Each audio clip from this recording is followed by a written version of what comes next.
Talladega Superspeedway lives up to its name.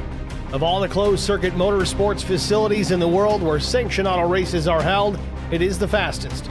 Constructed by the France family 10 years after Daytona, Talladega was built slightly longer at 2.66 miles with steeper 33-degree banking, which guaranteed record-setting speeds. The pole speed for NASCAR's first race in 1969 was a stunning 199.466 miles per hour, almost 30 miles per hour faster than the Indy cars were then lapping at the Indianapolis Motor Speedway.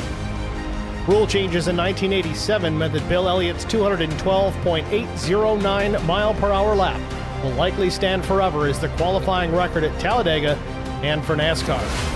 Talladega is still the fastest track on the schedule. It holds the record for the fastest 500-mile stock car race at 188.354 miles per hour, Mark Martin's winning speed in May of '97, and produces some of the most exciting racing and door-to-door action every year. Talladega puts on 5 separate race events each year as host to the NASCAR Cup Series, Xfinity, Craftsman Truck, and ARCA Series. But tonight, it's race number 7 of the IROC Challenge Series, and it's next on Track Limits Network.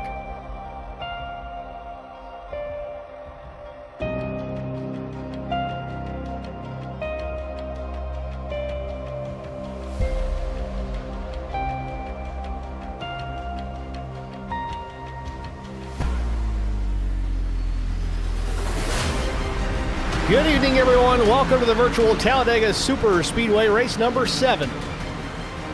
The IROC Challenge Series, taking a look at the race details here tonight. Things have changed a bit. We were going to be about 80 laps. Now we have changed things down to about 55 laps.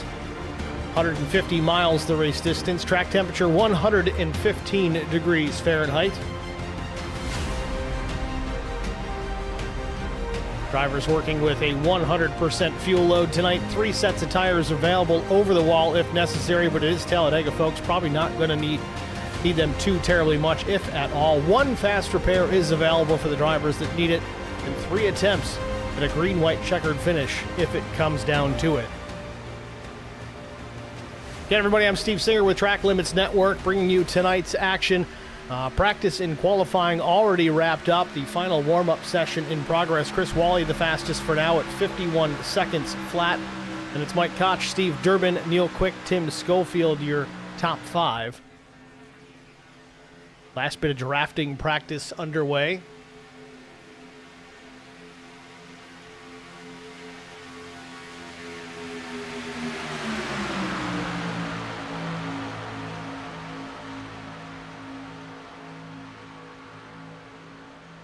Just taking a look at the schedule moving forward. So we're going to try and get that to pop up here. Unfortunately, it's not going to roll, but next week we'll be at the Homestead Miami Speedway, second to last race of this second segment, and then the final race of the season, January the 27th, will be at Nashville. And we switch cars again. We go on to the Cup Series, start things off again at Daytona. Just about halfway through this season 9, again segmented out into 4 different segments this season.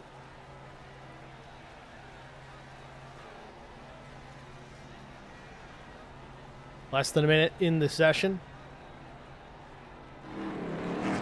Drivers doing some last-minute pit stop practice, at least entry and exit of pit lane. A lot of time to be gained or lost just getting into and out of pit lane. It's not so much the pit stop time itself, if that's very important as it is, but you can really gain some ground and some track position. Really late on the brakes coming in. Just dancing on the line of that speed limit exiting.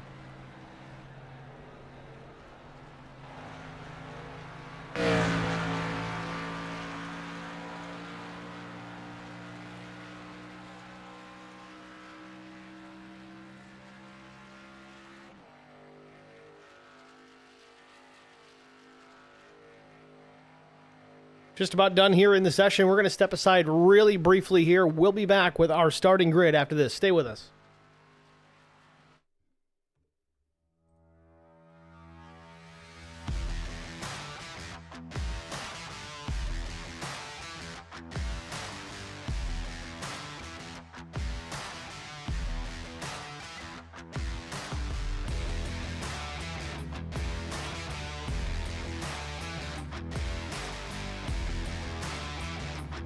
All right, back at Talladega Super Speedway. Let's take a look at it. Our starting grid for race number 7 on the pole position with a lap time of 54.378 seconds. It's the 60 of Adam Pettit. Outside front row, missed it by 7/1000ths of a second. It's the 12 of Timmy Schofield. Starting in row 2, Garrett Johnston. His outside will be the 85 of Mike Koch. Row 3, Brandon Mefford and Casey Bentz. Row 4 goes to Brian McCann and Newt Quick. Row number 5 is the 36 of Joshua Mears and Neil Quick to his outside. Starting from the 11th spot will be the 75 of Chris Wally. Jason Nilgis, the number 88 machine, will start from the 12th spot. 13th starter is Todd Kleek. 14th goes to Matt Kopp, the Charity Motorsports number 50. 15th starter is Adam Benefield in the 9. Steve Durbin rolls 16th. 17th starter is Chuck Sweeting in the number 57. Chris Mefford in the 46 starts 18th. And 19th and 20th will be Doug Wysocki and Josh Funkhauser to round out the field here at Talladega Super Speedway. It's your starting grid here from Talladega. Field beginning to roll out of pit lane already here on their 1-of-1 pace lap.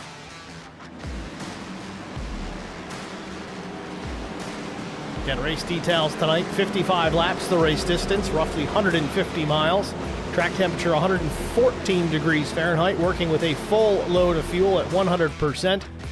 3 change sets of tires available over the wall. 1 set already on the car, so technically 4 sets to work with here in 55 laps at a place like Talladega. I cannot imagine that even being necessary, so tire strategy likely all but out the window.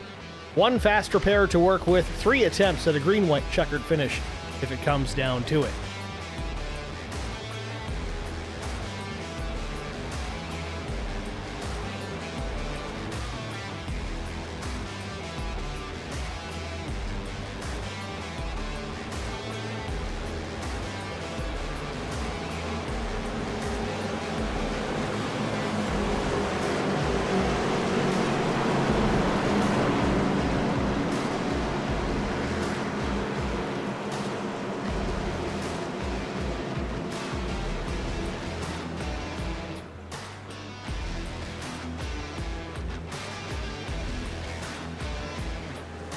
Field out of turn 4. Pace car going to make the hard left into pit lane, and we got a ways to go before we cross the start-finish line and take the green flag. Field will need to go through the tri-oval first, and then at the exit of pit lane. That's about where start-finish is as compared to Daytona, where that start-finish line and flag stand right in the center of the tri-oval. So just slight differences here between the 2 racetracks. Of course, this one a little bit wider, a little bit bigger, and a lot higher banked as well. But green flag is in the air. We're underway from Talladega Super Speedway.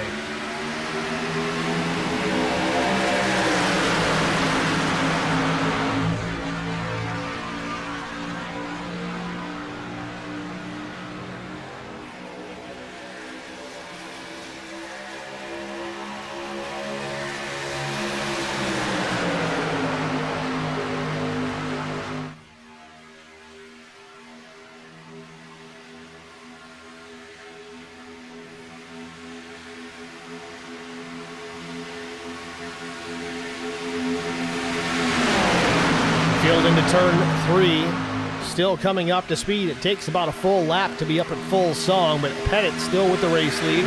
Johnston into the 2nd spot, up 1. Brandon Mefford 3rd with the 12 of Schofield to his outside.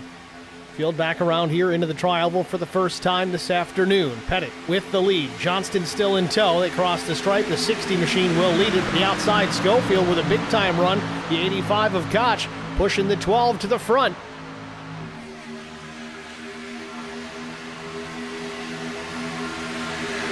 Wasn't quite enough to get clear of Pettit.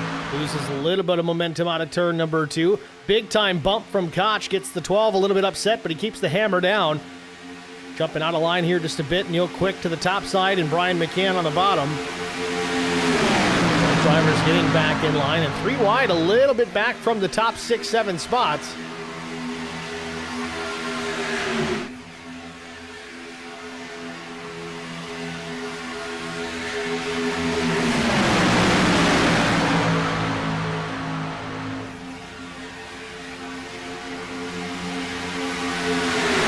First full lap in anger completed. Schofield might have led it at the stripe. Still not able to get quite clear of Pettit. Worked through turns 1 and 2 yet again. Pettit with a good help here with the 15 of Johnston on the back bumper. Way up the racetrack goes the 27 of Casey Bentz. Bentz trying to find a way. Must have had a big-time run because he just jumped way up the racetrack in front of Neil Quick and others. They're trying to get that third lane formed, and it's really killed now the middle line with Schofield and Koch. They're going to lose some ground here from the top 3, top 4 drivers. The outside line, just not enough help, not enough numbers, and not enough organization up top to really make anything happen, at least not yet. You see as the track changes throughout the afternoon, the temperature changes as well, as the lines top to bottom may be faster than the other where they were at the beginning of the race.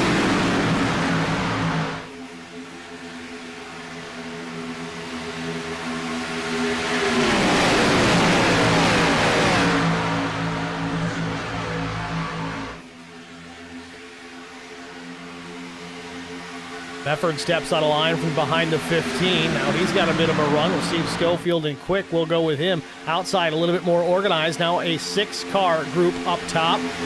Got to get packed up a little tighter. They can really freight train around if they can get nice and tight, nose to bumper.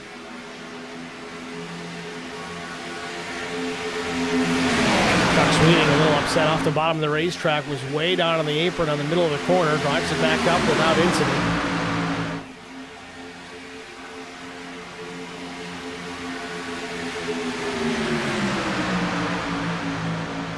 Neil Quick on a charge now. He looks to the outside yet again, and he's got some dancing partners. The 4 tucks up in behind. That's Nuke Quick.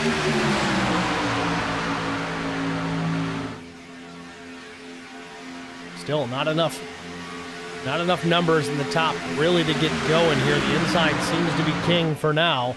Pettit still out in front. Johnston second. Mears now up to third. Brandon Mefford fourth, and Koch hanging on to fifth, and that's going to change about every 15 feet here at Talladega. Except for the top 2, except top 1 now. Pettit out in front. Mears takes over the second position. Johnston slips, changes lanes in front of Brandon Mefford. Back to third, challenging for the second spot yet again.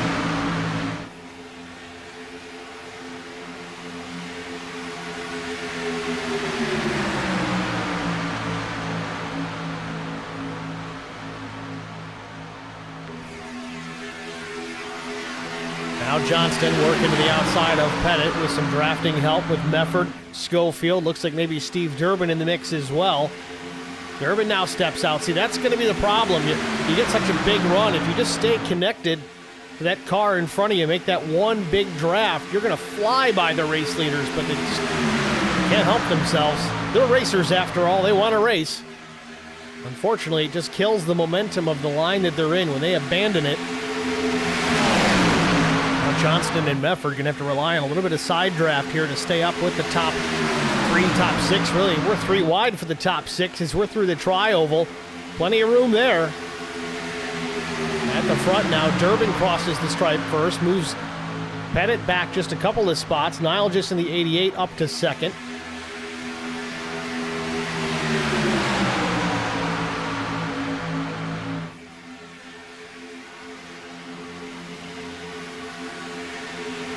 Oh, the 20 goes around. Who is in the 20? Pettit gets a big hit. He smashes the inside wall. 27 of Bentz, Brandon Mefford, many others involved here on the back straightaway. Caution number 1, only 7 laps in.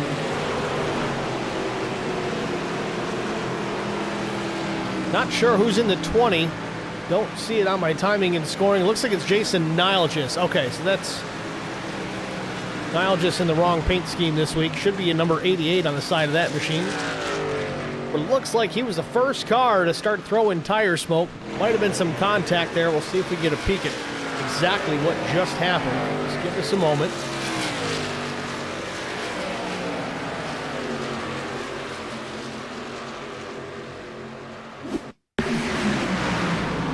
Already an incident underway at this point. Let's back it up a little further.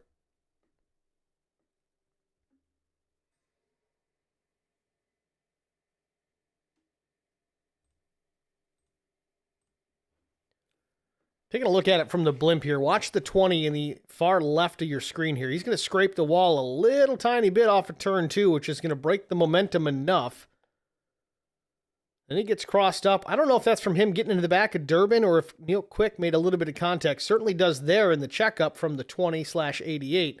It sends Nile just down the track in front of Johnston, clips the inside of Pettit. Looks like Mears gets a piece of this as well.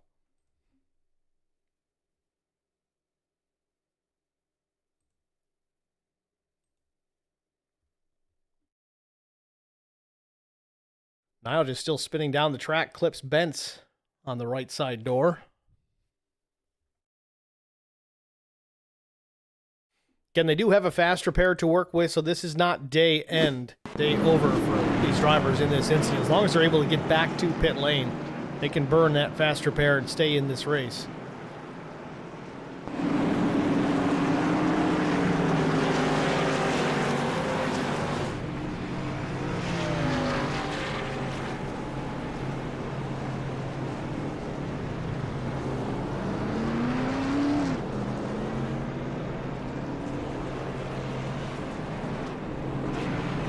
Some drivers opting for tires even this early on. Again, we talked about how it may not necessarily be needed. These big tracks, especially here at Talladega Super Speedway, changing tires really just allows you to be that much more aggressive as far as your lane changes are concerned. You can make more abrupt maneuvers out on the racetrack without being too concerned about the race car stepping out. As far as your lap time goes, your ability to draft, it's all about the same.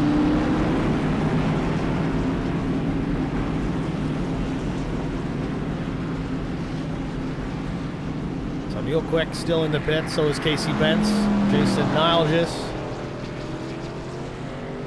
Adam Pettit also still in his pit box, did not burn the fast repair, might be trying to use this or save that fast repair and just fix it the old-fashioned way. The only downfall here is gets lapped, he could be in trouble.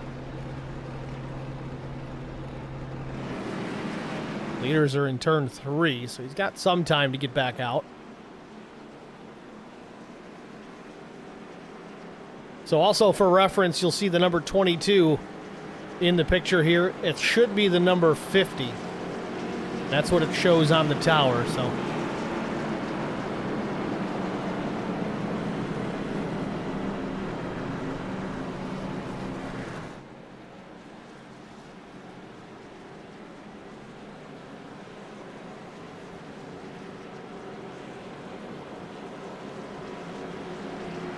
Tim Schofield going to head down pit lane from second.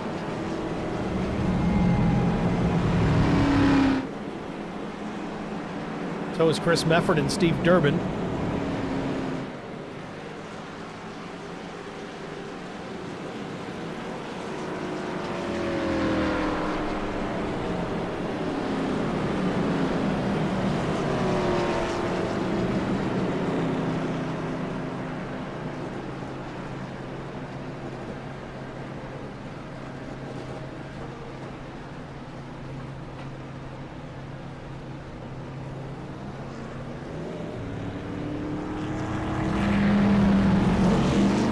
New Quick goes on by Schofield as they exit pit lane.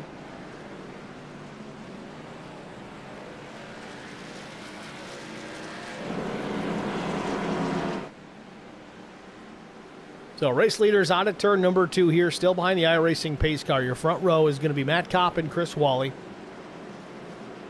And Wysocki, Johnston, Koch, Funkhauser, Brian McCann, Sweeting, Benefield, Mears. That'll be your top 10. So Chris Mefford and Neil Quick still in pit lane. I'm not sure if they made it out to stay on the lead lap. It looks like Mefford's on his second stop, so I think he's still on the lead lap. I think the only driver that's lost a lap in this is the 2 of Quick.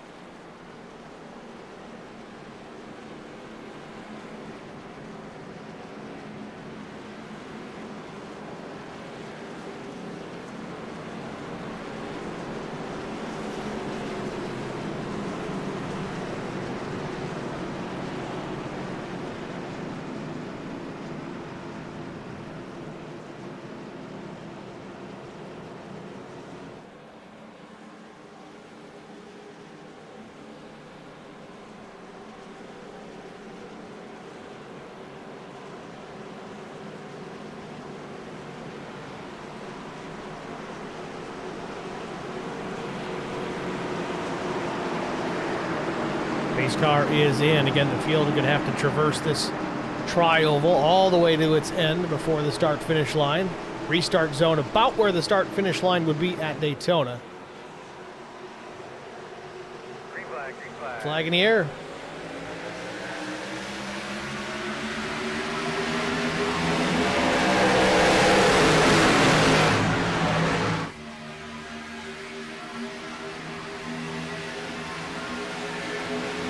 Neil Quick shot out of a cannon, manages to stay on the lead lap, and he was almost at full speed coming to green.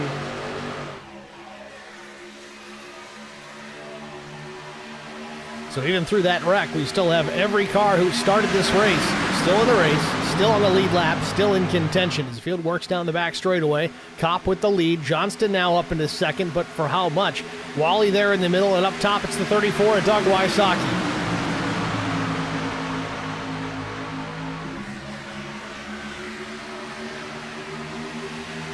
Wysocki with no help topside. He's going to fall back a bit. Going to lose a handful of spots, maybe even 6 positions plus. Kopp maintains the top position. Johnston second. Wally third with the 81 of Funkhauser closing in.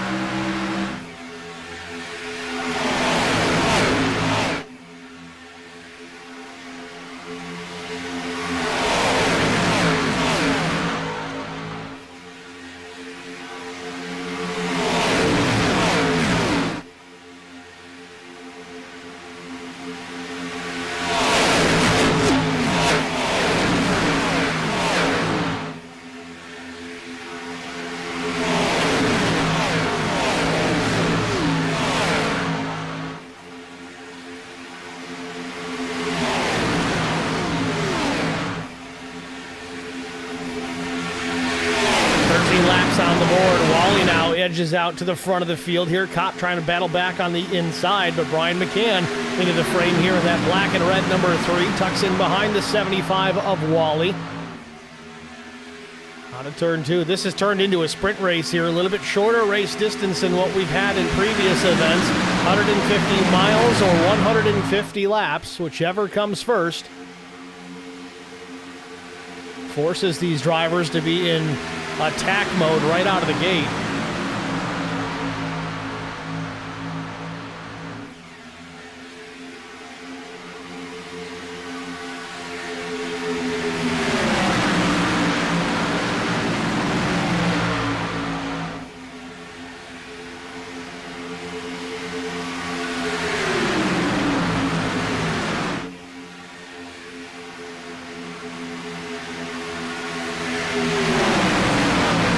Jump on board here with Matt Kopp as he battles with the 75 of Chris Wally for that top position. Looking out the right side window of the 50/22.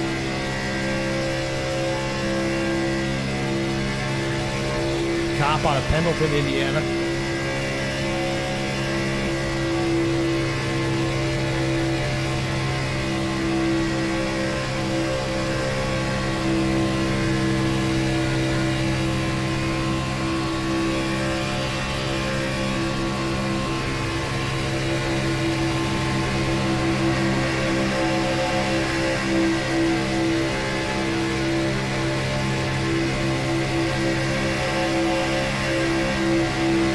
Chris Wally jumping out to the race lead, but still not able to get clear and duck down in front of Kopp. Low line seems to be the dominant place to be for the time being.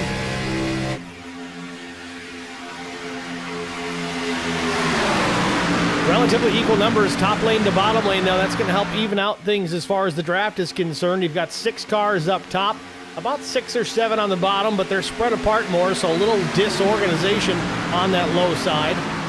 Still Kopp, a shorter distance to run, being on the low side, a little bit of an advantage in that department. Now Johnston going to push the 22 through the tri-oval, ducks below, almost gets into him. You don't want to make contact, especially in the tri-oval, especially if you're not centered. Very easy to spin these cars out. Tri-oval looks pretty well banked, but nowhere near as steep as turns 1 and 2 and then 3 and 4.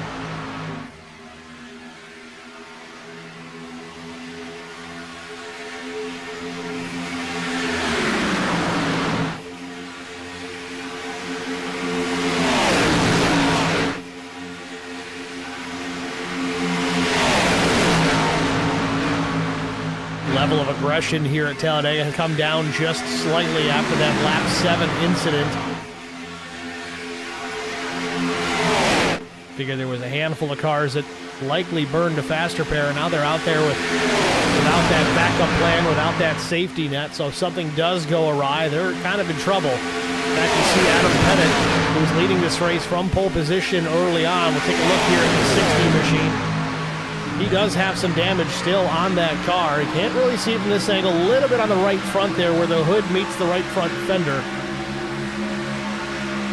Not going to hurt him too much in the draft when he's got cars ahead of him to break up that air that's hitting the nose of his race car. Well, it's not hitting the nose now. It's hitting the nose of everybody else in front of him and going over the roof. But if he gets out in clean air, the damage to the front of that race car is going to affect him. And you see it even here, just a few car lengths behind the 2 of Neil Quick. He's not able to drive up to the 2 there. He's got to stay tucked in behind a lot of cars.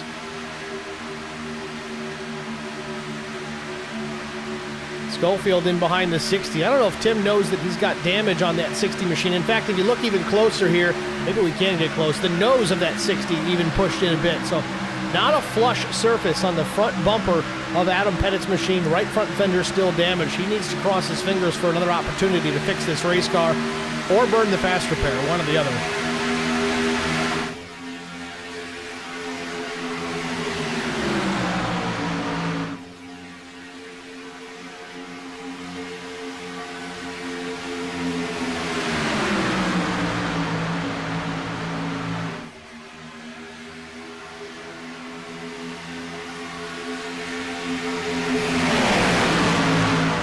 Laps complete here from Talladega. Matt Kopp still leads. Chris Wally still to the outside. Chris Wally, we've talked about it so often, a dangerous super speedway driver. He's always in the hunt.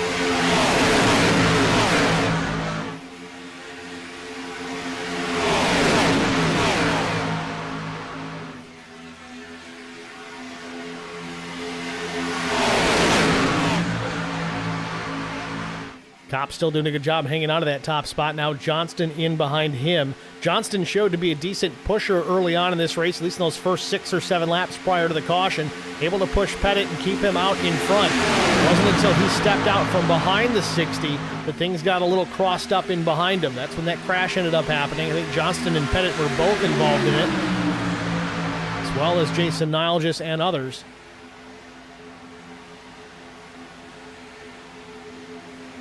3 wide for the top 6 positions as they come back to start-finish to put lap 20 on the board.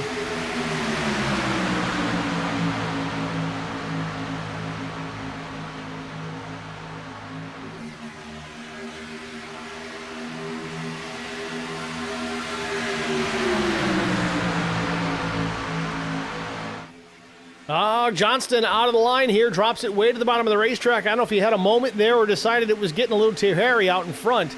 Again, a short race here tonight, so you don't necessarily want to drop all the way to the tail. You see Johnston tucked back in line here to make sure he does not lose the draft, but he loses a ton of track position. Meanwhile, Chris Wally takes over the top spot with Brian McCann in tow. Matt Kopp, who was out in front, now slips to 3rd, maybe 4th here by the time Neil Quick's done working around him. Schofield in behind the Miller Lite number 2. Coming to the start-finish line, Wally's going to lead the lap. Again, we talked about it just a few laps ago. Chris Wally, certainly no slouch when it comes to racing these super speedways. He performs well here. I lost a race to Wally myself at this place. I think it was here, actually. It was in the truck, however. We had an opportunity. Everybody crashed behind us. Wally got around me, and I didn't have anybody to draft with, and I just didn't have enough to get back around him. He ultimately won the race. I finished 2nd. Wally looking to repeat that effort and win this race here at Talladega, except in the Xfinity car.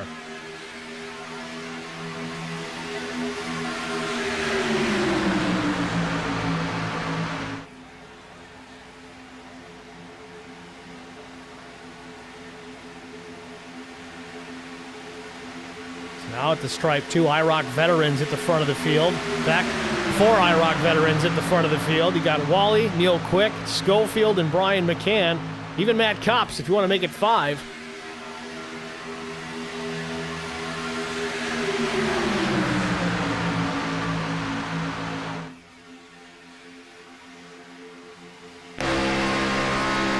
On board with Neil Quick. jumps out to the race lead ahead of Chris Wally. We'll see if he can maintain it or get clear into turn 3.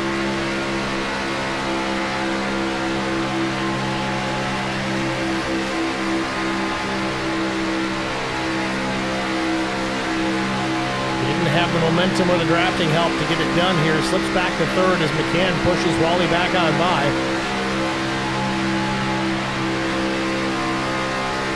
Matt Kopp jumps to the inside looking for more.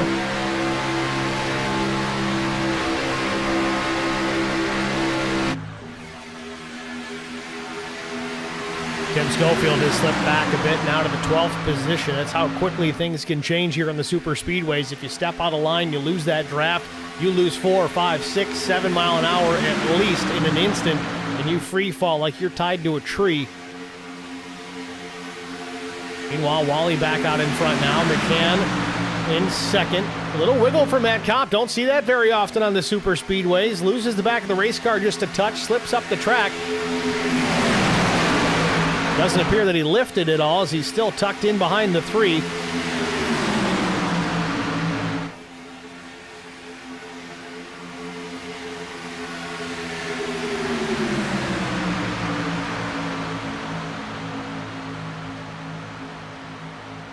Couple laps shy of halfway here from Talladega Super Speedway.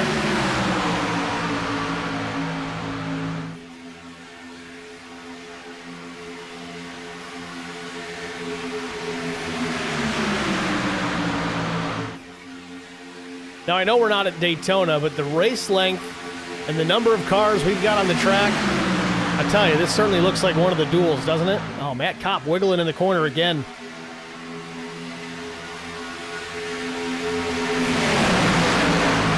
Speaking of the duels, we're only about 4 weeks out before we're on track at Daytona.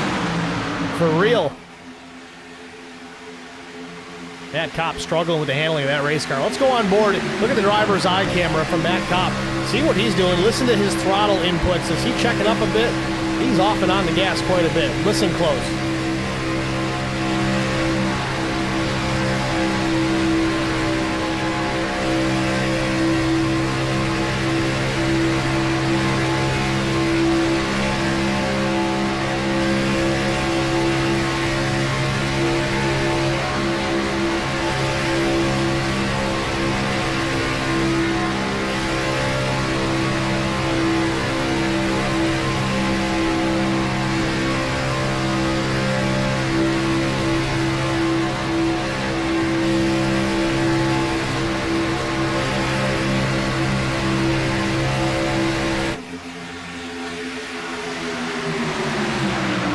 And the caution has come out, likely to be our competition caution. This is just about a lap shy of our halfway stage, halfway point.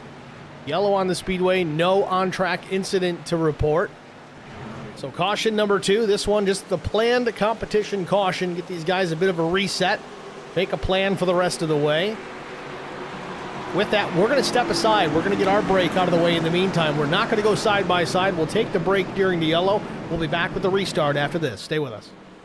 I met Marcos Garza when we were doing radiothons for St. Jude Children's Research Hospital. We needed sponsors to help us raise money, and he's always the first one to jump in. I would describe Marcos and his team as upstanding, someone you can trust, and he is just a genuine guy. Marcos has been very generous. He has a genuine concern for people. You need somebody that cares about you. And that's what Marcos is, and that's pretty much what this firm is. The Garza Law Firm. Let us help.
Spartan Transportation and Spartan Logistic Management is your one source for all your shipping needs. 53-foot dry van shipments, auto transport shipments, full-service in-house brokerage, drop lot facilities, just-in-time deliveries to all auto manufacturers, facilities in St. Louis, Missouri, Kansas City, Missouri, and Indianapolis, Indiana. Spartan Logistics LLC, proud sponsor of the IROC Series, Kyle Steffens UMP Modified and Silver Crown Driver, and Gordy Gundaker, World of Outlaws Late Model. Visit us at spartan-logistics.net or find us on... How much signal I need to cut across 8 lane? None? I turn now. Good luck, everybody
Back at Talladega Super Speedway, finishing up caution number 2 as we are now just officially past the halfway point of tonight's race. Brian McCann will be out in front with Chris Wally on the outside. McCann used some pit strategy to take no tires to get out and retake this top spot for the restart. So he's out there with old rubber, but again, being out in front, don't necessarily need to rely on fresh tires to make those moves. Maybe a little defense. You got to watch that rear view mirror and who's coming up behind you. But if anybody can handle it on old tires, it's the driver, that number 3, and Brian McCann.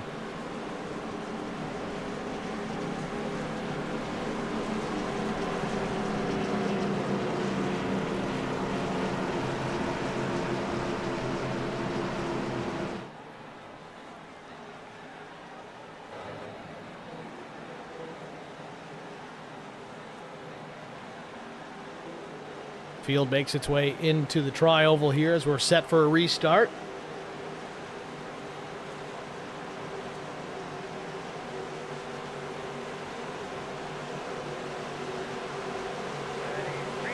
And green flag in the air. A rare connection issue for Brian McCann, but he gets underway.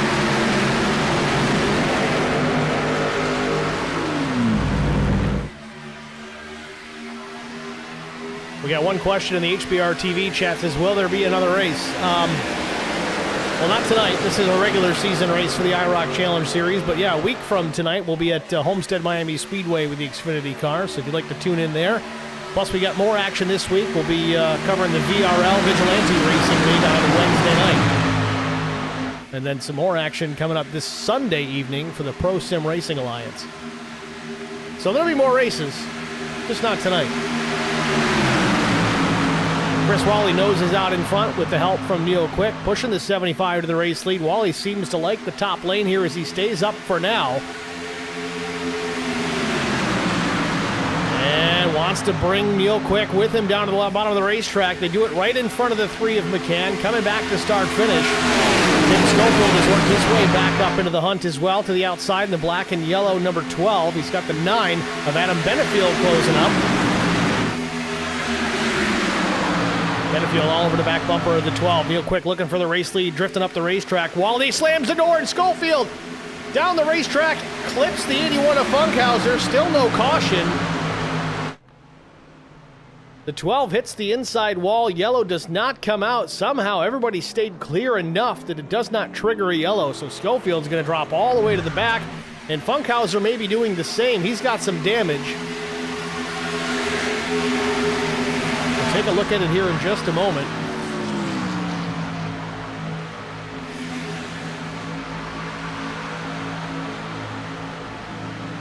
So we'll take a peek here just a moment ago. This was down the backstretch. This is the replay here. In fact, we'll slow it down just a tick. Quarter speed. I'm going to back it up. Didn't really get a good look at that. The 9 was pushing Schofield. Better angle here. And you see he's off center. You can push if you're dead nuts on the guy in front of you, but if you get crossed up, it's very easy to spin the other car out. But this was a pretty centered push, but looks like he gets the rear tires off the ground a bit for Schofield. Hard to do when you're trying to turn the wheel. Sends Tim in the path of Funkhauser, and the rest is history.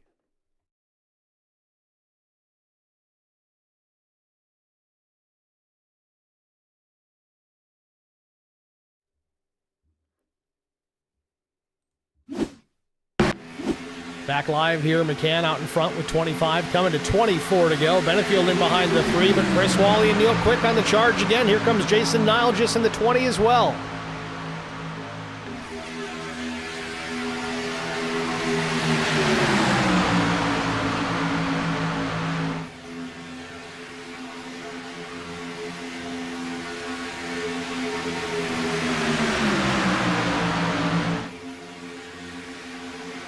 McCann going to make that 3 awful wide to the very last lap. It's going to be a challenge to get by without a lot of help.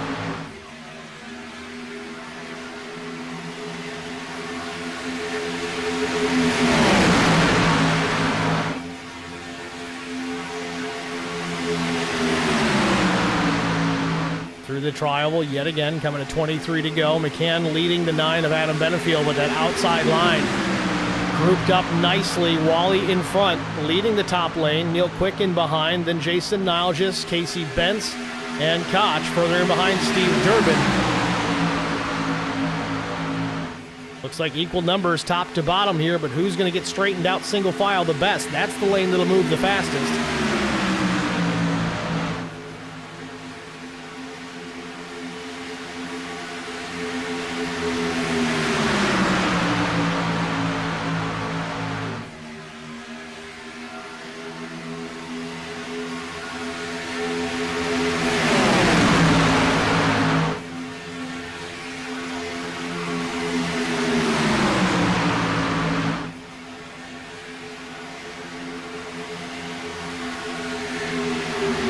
Every lap coming through the trial on the outside lane seems to pick up a little bit of momentum. It sends the 75 further along. Not quite enough this time. Connection issues on the low side. I'm not sure if that was Benefield or Mears clicking out. Of all the places you do not want to have a connection problem, it's the Super Speedway, because as you can see as we watch this draft down the back straightaway, they're just inches apart. You lose connection and disappear. Everybody gets in panic mode behind them.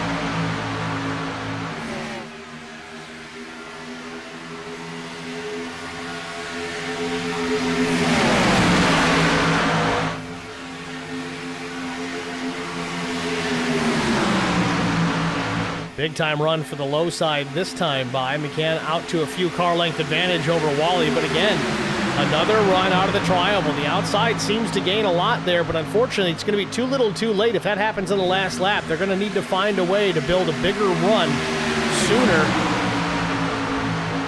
Because if you don't start picking up the pace prior to start finish, it's just not going to pay off.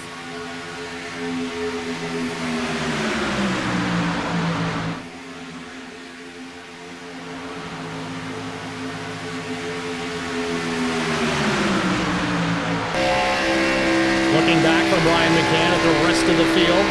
See how close Benefield is. That's miles back compared to where you usually would see him.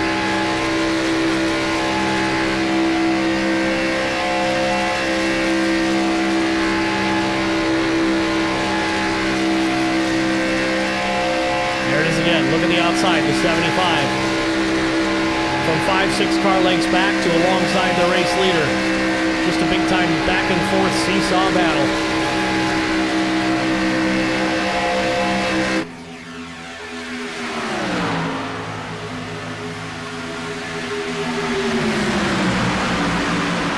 Laps to go from Talladega Superspeedway. Wally inched out in front there down the backstretch here, switching things up a bit. One driver out of line. It's Jason Nile just in the 20. That's going to slow that top lane down. Wally's got a decision to make. Too late now. He could have dropped down in behind the 9. Stops to stay in front of the 2 of Neil Quick.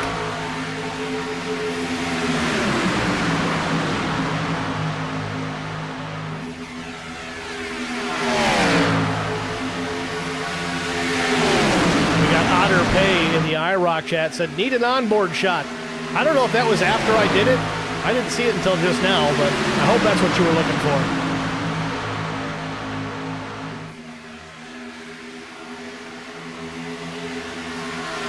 Less than 19 laps to go. 3 wide for the top 7-8 positions. McCann still the race leader, and we're closing in on some lap traffic. It's going to be Funkhauser and the 12 of Tim Schofield. They are not that far ahead, and they're racing, so they're going to be very slow. By comparison, they have a little bit of a draft between the 2 of them, but nowhere near the pace that this big pack coming up behind them has. They're going to have to make a decision, go top lane or bottom, and they're going to split. One's going high, no, Funkhauser's going to drop down low. They got to figure this out because they're 3 wide behind them. Schofield takes the apron. This could get dicey. Schofield goes to the bottom of the racetrack, lets the leaders on by. There's no point in fighting them, but Funkhauser still ahead. Where is he going to go? Does he just stay in lane, let these guys go by? He drops it down to the apron of the racetrack before he exits the corner. Dangerous move, but he got out of the way in time.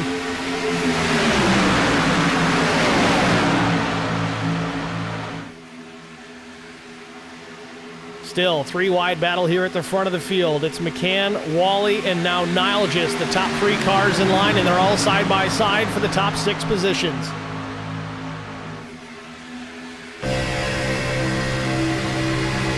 On board to the leader yet again. Bit of a bump there, upset Brian McCann's car, but he keeps it going down the track. Wally trying to side draft, trying to slow the momentum of the 3. He succeeds there. McCann slips back just a bit now. Does he have enough to stay alongside? He does. Builds the run back up into turn 1. Still 3 wide for the top 6 spots.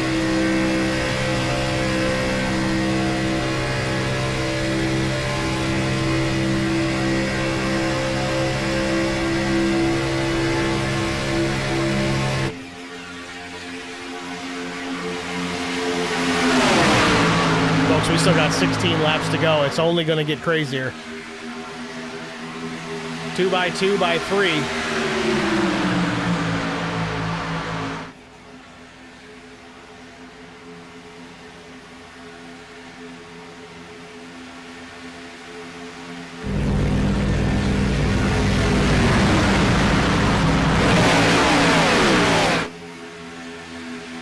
Ever been to an air show? It's kind of the same thing. We just like to keep these ones on the ground.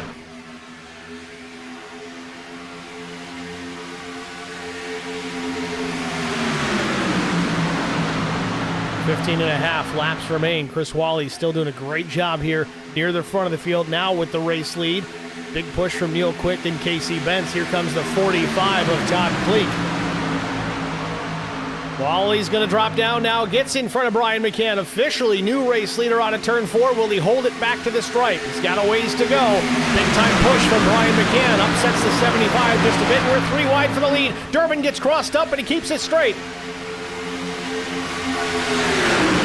Cross start finish. Neil Quick may have been credited with that lap led. He continues on now in the middle. Nile just without a lot of help. Durbin could jump up and behind, but chooses not to. Can all over the back bumper of Chris Wally. Contact through the middle of the corner. If you want anybody pushing you, I would say sign me up to be in front of the 3.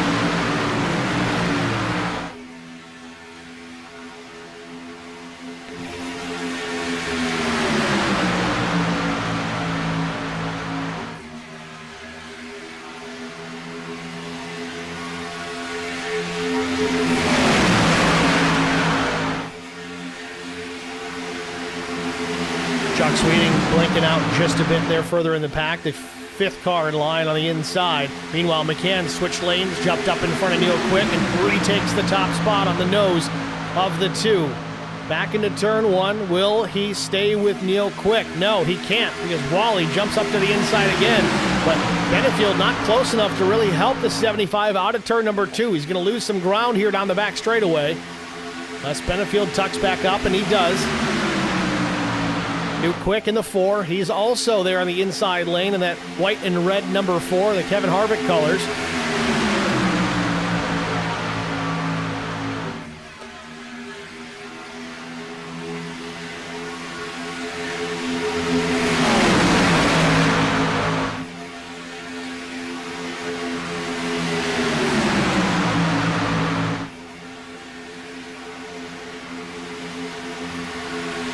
Big move for the front of the field here. McCann jumps to the outside of Chris Wally, shuffles him into the middle. That could be dangerous for the 75. He may drop all the way back unless he gets some drafting partners to work with. Here comes the 20 of Nilgis. He should be saving him here. So does 36 of Mears. Now out of turn number 2 yet again. McCann jumping out front. Now we've got 3 lanes that are starting to get organized here, so the race winner, who knows, could come from any 3 of them. Benefield drops the car down just below that yellow line in the middle of the corner. Luckily, he doesn't shoot back up the track, but he's going to jump out to the race lead here. Luke Quick's going to push Benefield to the top spot out of turn 4. Will he stick it there? Middle lane seems to have more numbers, a little bit better right now. McCann, Wally, Nilgis, Mears at the stripe. The 3 is going to lead it with 12 to go.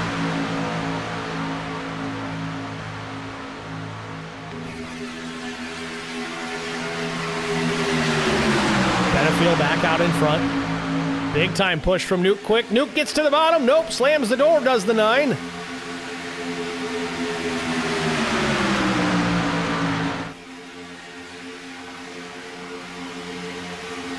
Wow, Nuke Quick getting racing there behind the 9 of Adam Benefield, but meanwhile he slipped back from first to third awful quick as Chris Wally retakes the lead.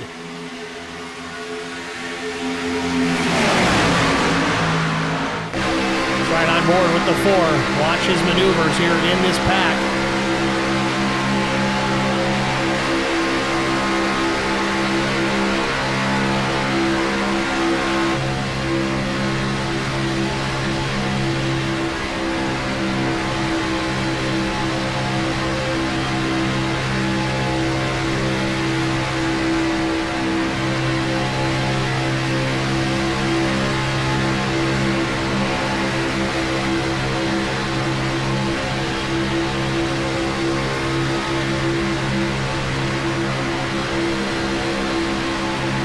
So if you watch closely here, what Nuke Quick is doing, you see him dipping way down to the left there, trying to do one of 2 things, if not both. He's trying to get a little bit of a sight line here around the 75 of Chris Wally, but he's also trying to get some fresh air into that radiator to keep that engine cool. The benefit of being in the draft is you can run a lot faster because the car in front of you breaks up that air resistance that you no longer need to worry about. The downside to it is that air also keeps the engine cool, and if it's not getting into the radiator, well, you got a problem. So Nuke Quick switching lanes. Now he goes up the top here, trying to get air on the other side. There's a whole lot more to it than just go fast, turn left. You got to pay attention to the gauges. You got to work the runs. Take care of the tires, make plans for fuel. And this is a fixed setup race, so you're not changing anything throughout the course of it. Some series, open setup, you can change literally almost anything on the car. Right down to adding tape. Coming to 9 laps to go, though. McCann and Wally continue to duke it out here at the front of the field for that top spot.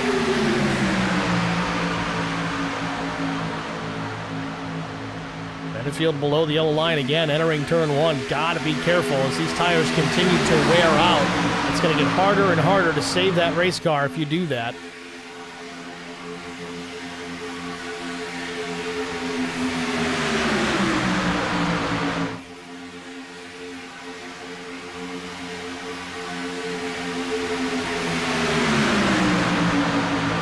Wally going back to the inside, looking for the lead. Now the 45 of Cleek working into this mix.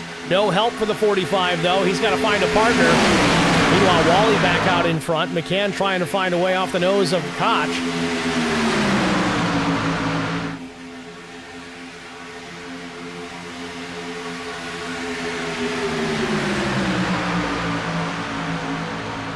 Very beginning of this race, the outside was not the place to be. As we expected, with track temperature changing, tire wear increasing, things have changed. The outside seems to have come in. Again, side-by-side battle all the way back through that 8th and 9th position.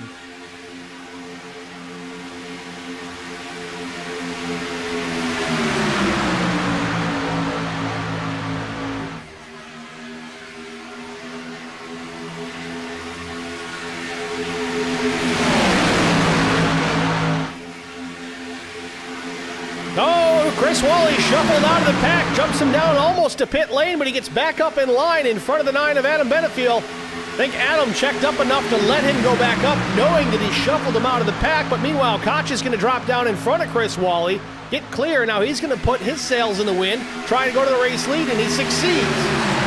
Wally's going to push the 85 now, try and get up in front of Brian McCann, but he makes contact and almost spins Koch out, sends Koch down to the bottom of the racetrack, and now we got more contact. Now we got a wreck. Caution does come out. Josh Funkhauser around, Koch around, Neil Quick in this, Garrett Johnston in this.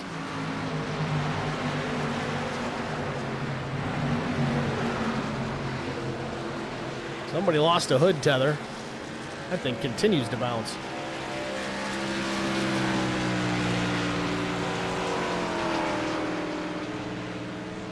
So I believe Funkhauser was a lap down at the time of this. Let's go back and see if we can get a look at it.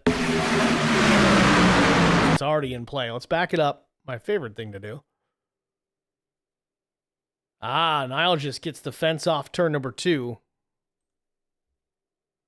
Watch the number 20 in the top lane. He'll catch the wall here just a bit. That's going to break the momentum. Very similar to that first caution. Cleek's going to get into him because of that. You're right on top of everybody.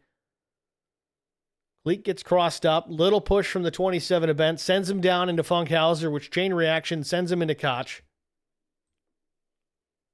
Then Funkhauser is going to turn back up the track here and maybe collect somebody else. Can't tell if Pettit got a piece of that. Mefford gets by clear. Neil Quick trying to go down to the bottom of the racetrack to avoid. Gets into the 85.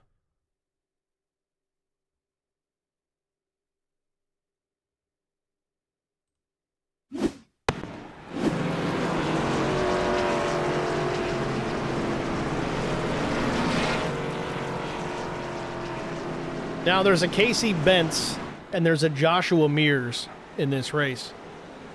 And I wouldn't put money on it, but I'm almost certain that I've called the 36 Casey Mears at least once tonight. It's not Casey Mears, it's Joshua Mears, and it's Casey Bentz.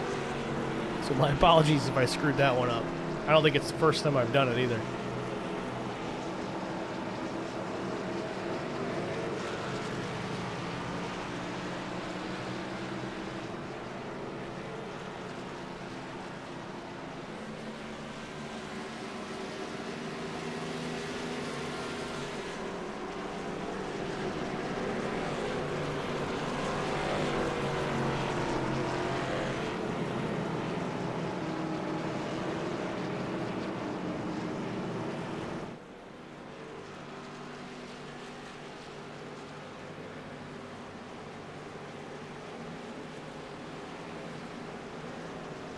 So coming to 4 laps to go, we might be getting the one to go this time, if not the next time by.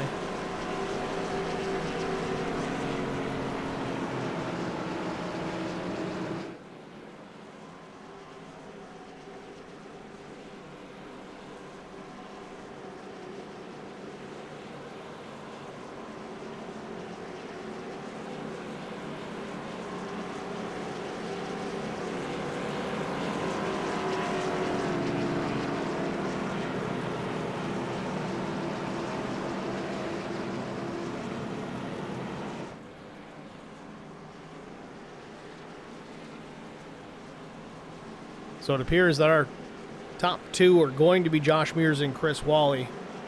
Then Adam Benefield, Brian McCann, Jason Niles, Todd Kleek, Duke Quick, Doug Wysocki, Chuck Sweeting, and Matt Kopp. That's the top 10 as they work out of turn 2. Now let's see if anybody, turn 4. See if anybody drops down to pit lane here to top off. I can't imagine anybody's in a position where they need fuel.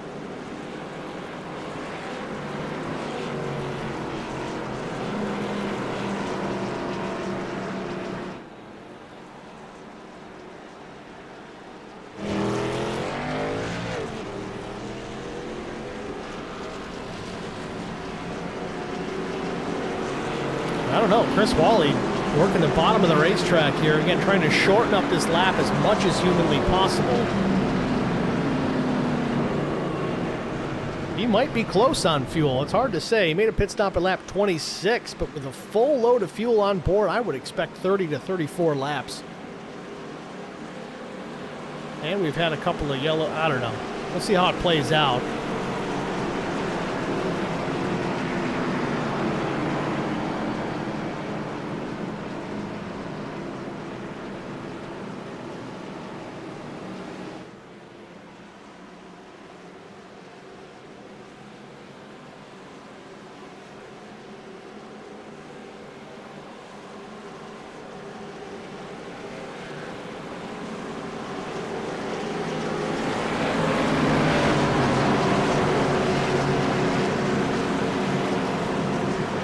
So there it is, we are on the 1 to go, so half a lap away from the restart. It'll give us 3 to go when we go back green, so it's kind of like it's a big brother green-white checkered, so it's a green-green-white checkered. Will not count towards our allotment of green-white checkered finishes today. As we started with 3, we still have 3, and we're going to have 3 after this as long as they wad them up before we get this thing figured out. Well, let's pray that's not the case. Get a 3-lap shootout to settle it. And on the front row will be Chris Wally, Josh Mears. But I'm telling you, any driver that's on the lead lap right now has an opportunity. Even the 60 of Adam Pettit back in 17th, he has a shot. Stranger things have happened. Remember Dale Earnhardt's last win at Talladega? Was it 18th to 1st with 3 to go? And that was without the big wreck. Pace cars in, green in the air. We're back racing. 3 to go from Talladega Super Speedway. Ooh, Mears got out first. Don't know if he'll catch a black flag for that. Restart violation, we'll see.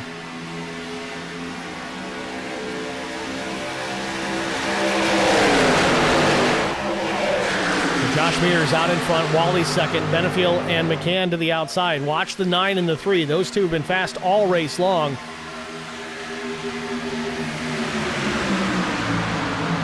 Adam Benefield and Brian McCann working the outside. Here comes Kleek and the 34, Doug Wysocki. So 4-car draft topside. Got the numbers on the bottom.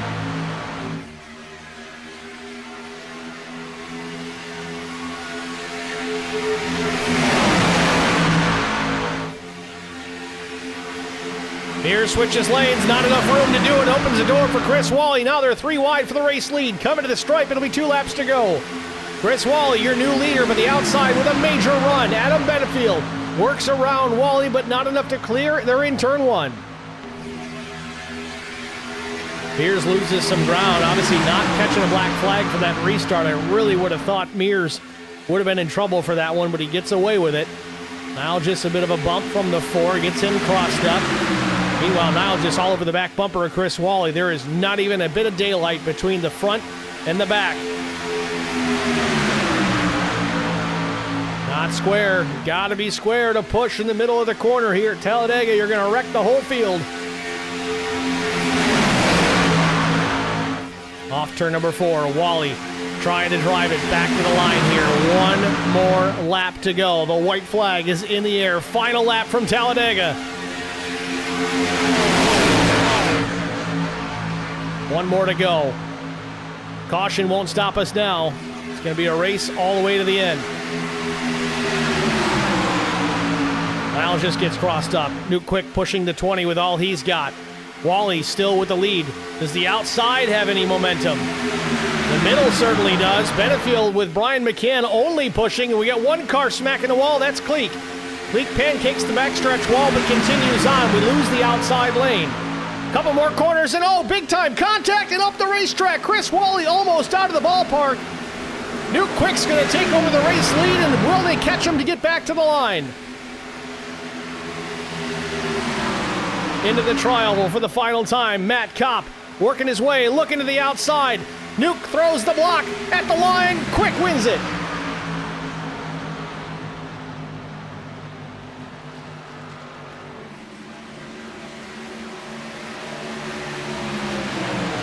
Well, I've said it many, many times.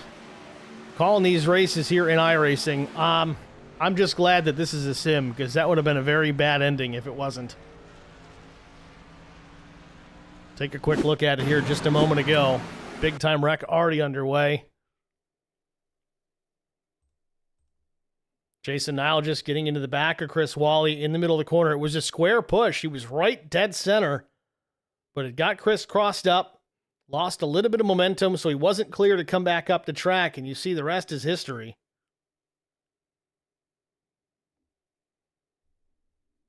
Damage model getting a little carried away, but that's all right.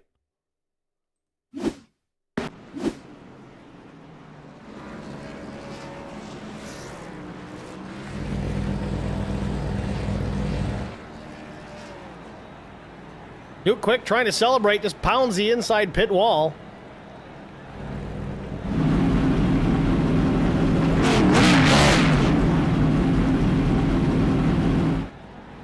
I guess that's all we're going to see for the donuts is out of the 4 of Nuke Quick. Might have hurt that car too much and hitting the wall there. So we're going to step aside here, get our final break out of the way, and get our top 3 in the broadcast booth. After this, stay with us. We'll be right back.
Basket can't defend. He's got the outside line for the second part, and he can't hold on. Going the long way around. We're going to be 3 wide for the lead as they all come to the line. Who is going to take it in the end? And here comes Lockwood. He's going to make the move to the outside. Quinn tries to force him off a little bit, but there he goes. It's going to be side by side through turn 1. Will he be able to cover him off? He does. Weaving back to the left-hand side. Reynolds is trying everything. The kitchen sink is being thrown at it. They're leaning on each other. Coming into turn number 3. It's going to be a drag race through 3 and 4. Coming back to the line. Here comes Frisch on the bottom. Bouchard's going to hold the inside. Tries to be the late breaker here. They're going to be side by side through the final chicane. They bang doors, but keep it clean. As they're still 4 wide on the run down into the back straightaway. Demerit's looking for a line as well. What is going on in Michigan?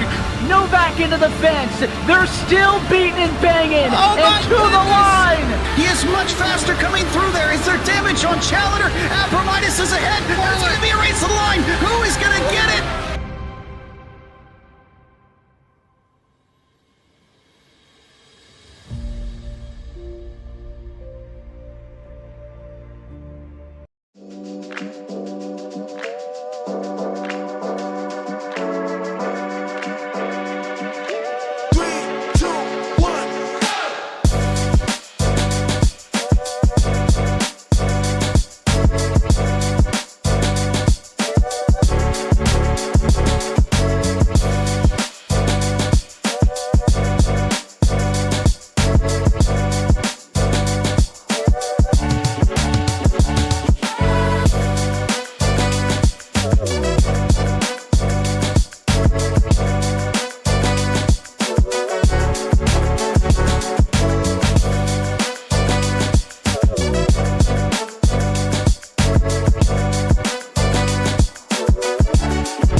Spartan Transportation and Spartan Logistic Management is your one source for all your shipping needs. 53-foot dry van shipments, auto transport shipments, full-service in-house brokerage, drop-lot facilities, just-in-time deliveries to all auto manufacturers, facilities in St. Louis, Missouri, Kansas City, Missouri, and Indianapolis, Indiana. Spartan Logistics LLC, proud sponsor of the IROC Series, Kyle Steffens UMP Modified and Silver Crown Driver, and Gordy Gundaker, World of Outlaws Late Model. Visit us at spartan-logistics.net or find us on Facebook.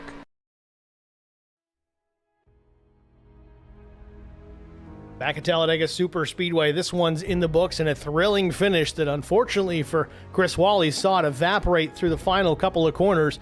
That allows Chris Quick to take the top spot and the race win, holding off Matt Kopp there to the finish. Let's get a word with the driver of the number 4. That's Chris Quick. It's Steve with Track Limits Network. You got us?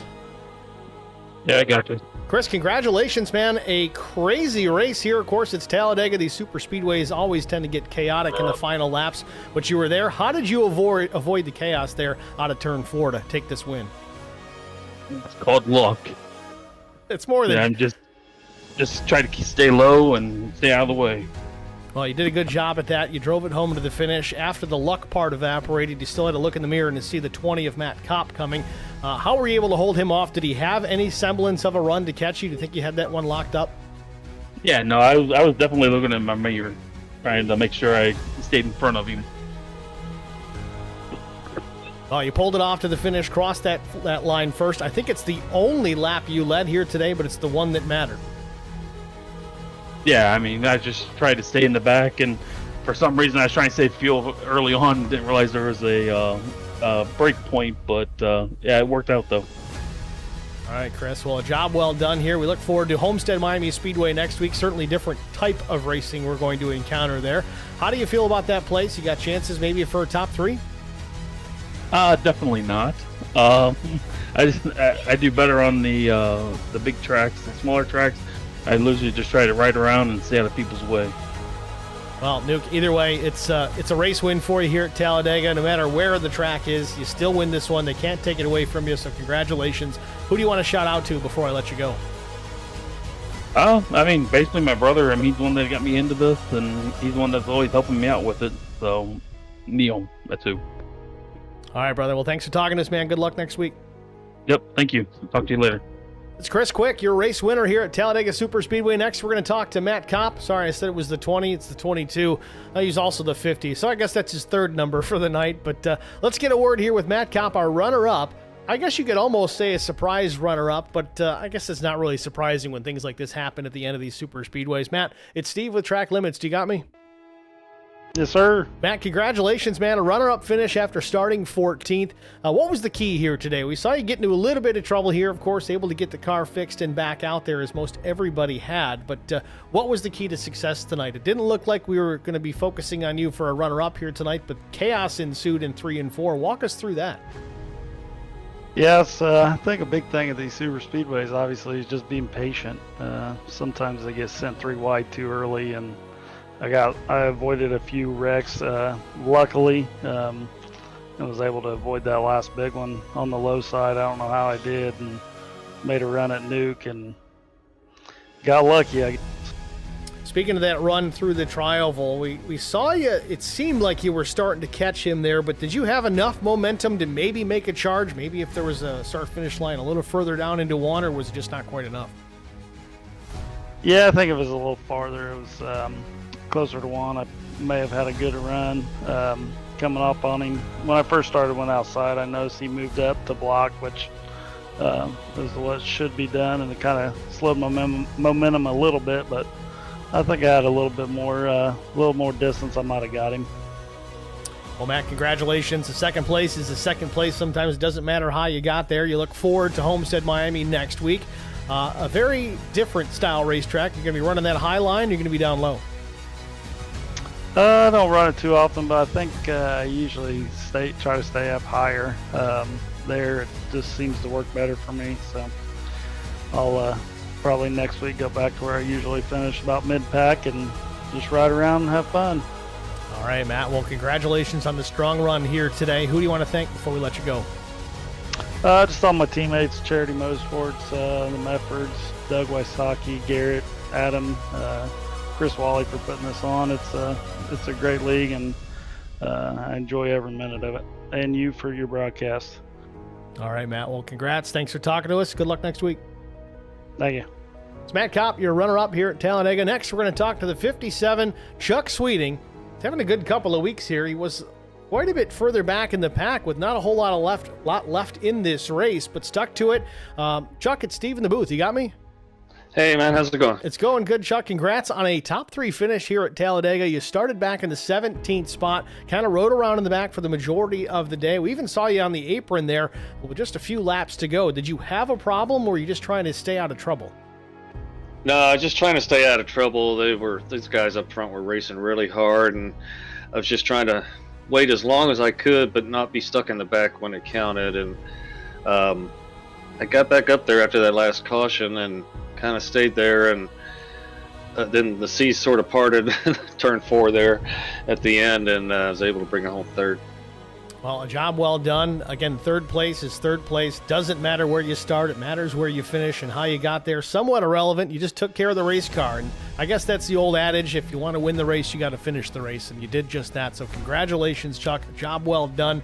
Looking forward to Homestead next week. Again, a different style racetrack. We've kind of said that with our top 3. But how do you approach a track like Homestead, Miami? I like Homestead. It's a challenging track, but it gives you a lot of options. You can run low, middle, high. But it's a lot of fun. It's very slick, worn out track, and that's a lot of fun for me. So I'm looking forward to it. So I'm thrilled to come out of here with the top 3 tonight, because I usually don't finish well at these big plate tracks. So yeah, I'm looking forward to getting back to real racing next week. All right, Chuck. Anybody else you want to shout out to before I let you go?